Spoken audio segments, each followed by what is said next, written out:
नेताजी को देखकर कार्यकर्ताओं का जोश उबाल मारता है। तब जोरदार स्वागत के साथ फिजाओं में नारेबाजी की गूंज ऐसी ही सुनाई पड़ती है।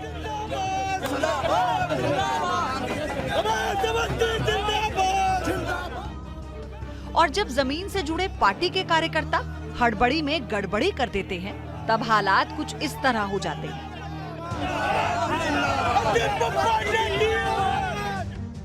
गफलत में क्या क्या नहीं हो जाता है। दिलदार बदल जाता है, एतबार बदल जाता है, सवार बदल जाता है, विचार बदल जाता है, और तो कभी कभी उम्मीदवार भी बदल जाता है। कानपुर में ऐसा ही हुआ। कंफ्यूजन में ऐसा हुआ कि नेताजी की पहचान ही बदल गई। यूपी के कानपुर से आई नेताजी के जोरदार स्वागत की तस्वीरें और पूरा माजरा समझने के बाद आप अपनी हंसी नहीं रोक पाएंगे।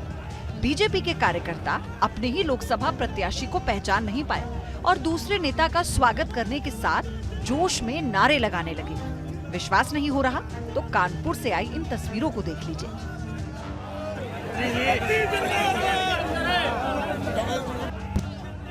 कानपुर सेंट्रल रेलवे स्टेशन पर जिस शख्स के गले में गजमाला पहनाया जा रहा है, उस शख्स का नाम बाबूराम निषाद है, लेकिन कार्यकर्ताओं ने उन्हें रमेश अवस्थी समझ लिया। फिर क्या था, बाबूराम निषाद रमेश अवस्थी बन चुके थे और उनकी सूनी गर्दन फूल मालाओं से लद चुकी थी।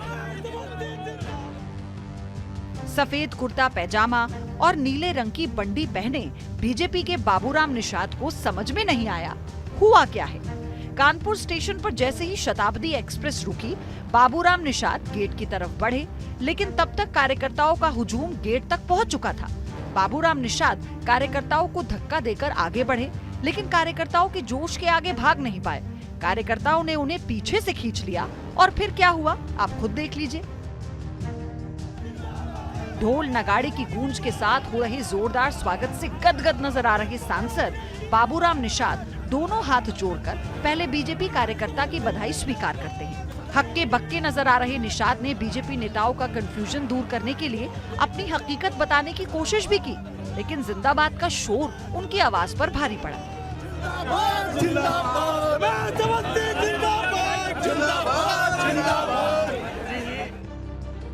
कानपुर से बीजेपी ने मौजूदा सांसद सत्यदेव पचौरी का टिकट काटकर रमेश अवस्थी को चुनावी मैदान में उतारा है।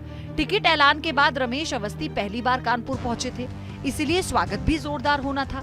लेकिन पहचान वाला संकट ऐसा हुआ कि रमेश अवस्थी पिछड़ गए और बाबूराम निषाद बाजी मार गए। Team news nation.